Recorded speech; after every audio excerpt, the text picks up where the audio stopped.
Hello students. Standard 11th economics में हमने almost 4 chapters complete कर लिए हैं और चैप्टर नंबर 5th पे जब हम आगे बढ़ते हैं तो उसके पहले चैप्टर नंबर 5th हमारा है क्या वो देखेंगे। तो चैप्टर नंबर 5th जो है वो cost of production and concept of revenue से सारा जुड़ा हुआ है। Cost of production and revenue ये दोनों चीज़ें जो है वो बिज़नेस में बहुत ही इफ़ेक्ट करती है, इसलिए पर्टिकुलर इकोनॉमिक्स में ये जो टॉपिक है वो डाला गया है। ये जो चैप्टर है इसमें से वो जो 30% वाला आया है कि एग्ज़ाम में नहीं आएगा, तो वो जो 30% में इस चैप्टर में से बहुत सारी चीज़ें लेस कर दी गई है। तो वो चीज़ें जो है वो वैसे तो इम्पोर्टेंट ही है, इसलिए हम तो सारी चीज़ें हैं वो कवर करने की ट्राई करते हैं और करेंगे ही। तो सबसे पहले हम cost of production and concept of revenue जो है वो स्टार्ट करें। तो उसमें इस चैप्टर में हम क्या सीखने वाले हैं, तो वेरियस कॉन्सेप्ट ऑफ कॉस्ट हम देखेंगे। Real cost, opportunity cost, monetary cost, short term and long term cost, classification of production cost हम देखेंगे। उसमें fix cost, variable cost, total, average, fix, ये सारी चीज़ें भी हम देखेंगे। फिर inter relationship between average cost and marginal cost क्या है वो भी हम इस चैप्टर में देखेंगे। Long run and average cost curve, उसका जो कर्व होता है वो भी हम इस चैप्टर में देखेंगे। कॉन्सेप्ट्स ऑफ रेवेन्यू जो है वो भी हम इस चैप्टर में करेंगे। Total revenue, average revenue and marginal revenue, वो सारी चीज़ें हम इस चैप्टर में करने वाले हैं। तो सबसे पहले हम इसका इंट्रोडक्शन स्टार्ट करें। तो in economic analysis it is mainly important to understand the concept of cost and revenue to understand the behaviour of firm. Cost and revenue का हम जब कॉन्सेप्ट करेंगे तब हमको बिहेवियर, जो फर्म का बिहेवियर है वो पता चलेगा। As there is a change in quantity of production, there is change in total cost. By the cost we came to know the debit side, and by revenue we come to know the credit side of the firm. Concept of revenue and cost determine the normal production level. सबसे पहले उसका जो level है कि first है concept of revenue. उसमें क्या है कि helps firm to decide price of its commodity. Firm को उसकी जो प्राइस है वो उसकी कमोडिटी की जो प्राइस है वो डिसाइड करने में हेल्प करती है। Provide guideline to maximise the profit of the firm. Profit बढ़ाने के लिए उसकी जो गाइडलाइन है वो भी उसको हेल्प करती है। Marginal cost is useful to explain the maximum profit. Marginal cost है वो मैक्सिमम प्रॉफिट एक्सप्लेन करने के लिए यूज़फुल है। Concept of marginal cost is helpful for understand the behavior of the firm. Firm का behavior हमको समझना है तो भी ये important है। Concepts of cost and revenue play the important role in taking decisions like what amount of factor of productions are invested by firms. जो concept of revenue है वो डिसीजन मेकिंग में हेल्प करता है कि कौन से फैक्टर ऑफ प्रोडक्शन फर्म में इन्वेस्ट करने होते हैं, how much employment is given, what amount of production and investment is done, वो सारी चीज़ें इसमें हमको फाइंड करने में इम्पोर्टेंट होती हैं। Concept of opportunity cost and important is important to know the alternative usages of factors of production in marginal of managerial economics. Opportunity cost का जो कॉन्सेप्ट है वो बहुत ही इम्पोर्टेंट है to know the alternative uses of factor of production in marginal economics. Concepts of monetary cost is useful to give guideline for administration of firm. Due to above mentioned causes, it is important to study cost and revenue of a firm to produce any goods or services.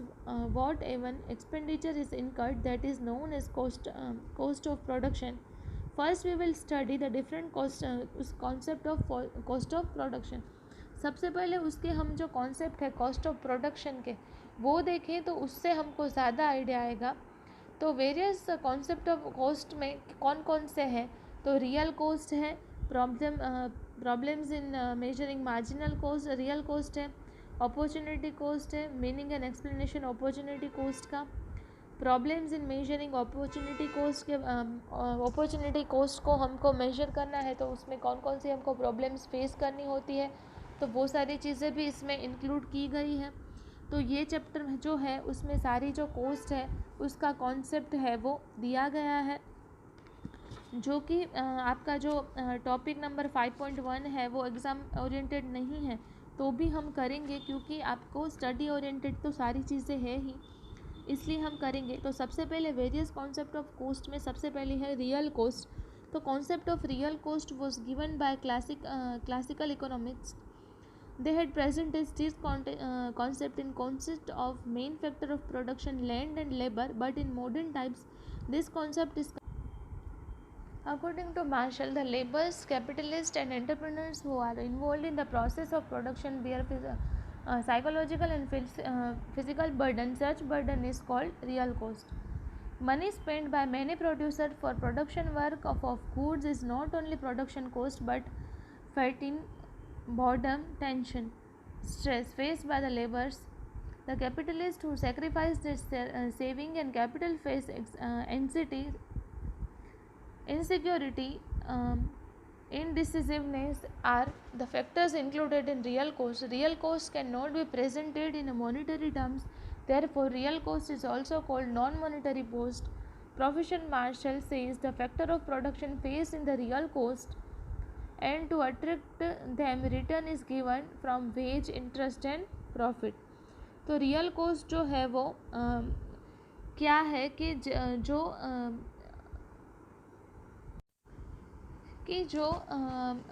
जो entrepreneur है, labours है, उस पर फैटिन, Borden and pen, sacrifice, वो सारी चीज़ें include करता है। तो वो जो है वो नॉन मॉनिटरी कोस्ट होती है और वो जो है वो मनी में डिफाइन नहीं कर सकती हैं।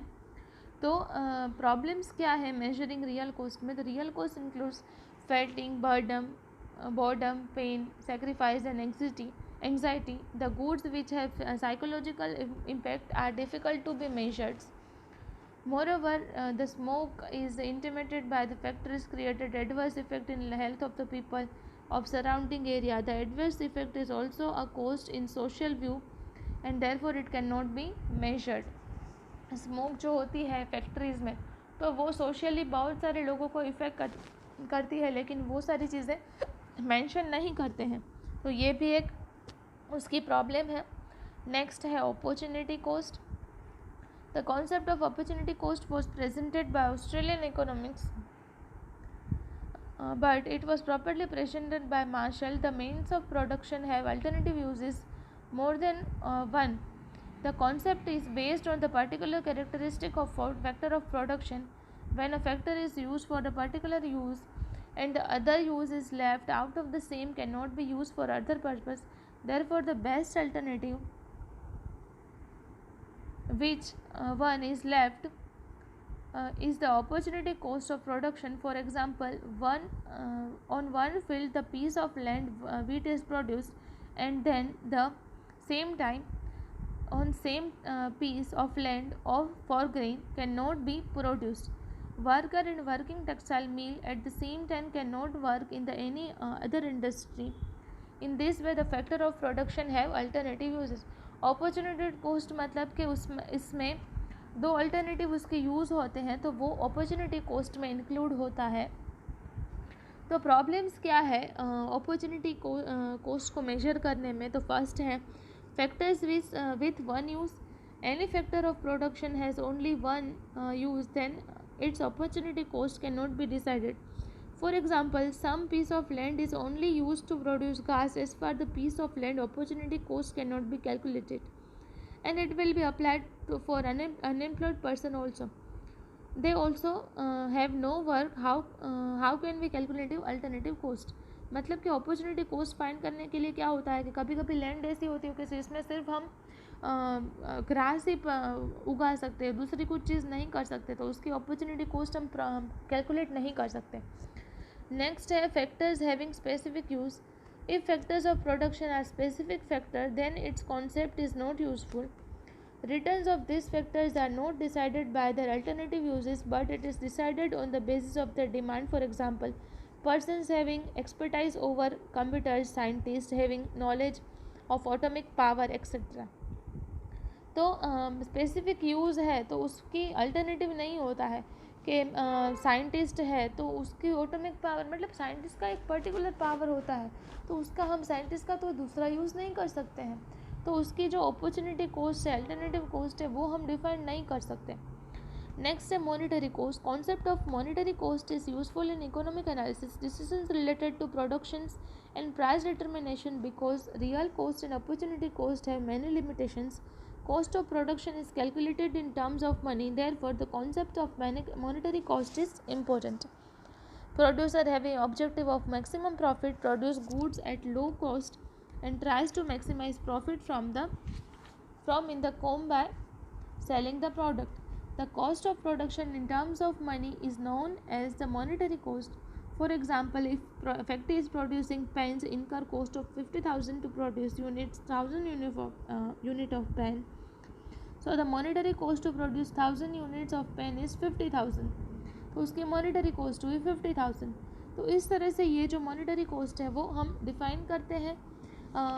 हमने आज वेरियस कॉन्सेप्ट ऑफ कोस्ट किया, लेकिन ये जो मतलब ये जो क्वेश्चन है वेरियस कॉन्सेप्ट ऑफ कोस्ट वो एग्ज़ाम ओरिएंटेड नहीं है, इसलिए एग्ज़ाम में इसका क्वेश्चन नहीं आएगा, लेकिन स्टडी ओरिएंटेड है, आपको फ्यूचर में ये बहुत ही काम आएगा, इसलिए हमने ये टॉपिक आज किया है। तो आपको होम असाइनमेंट में वेरियस कॉन्सेप्ट ऑफ कोस्ट जो है वो क्वेश्चन जो है वो लिखना है और problems in measuring this cost तो वो भी लिखने हैं और उसको लिख के टाइम टू टाइम सबमिट कर देना है। नेक्स्ट लेक्चर में हम short term and long term जो कोस्ट है वो भी देखेंगे। Thank you.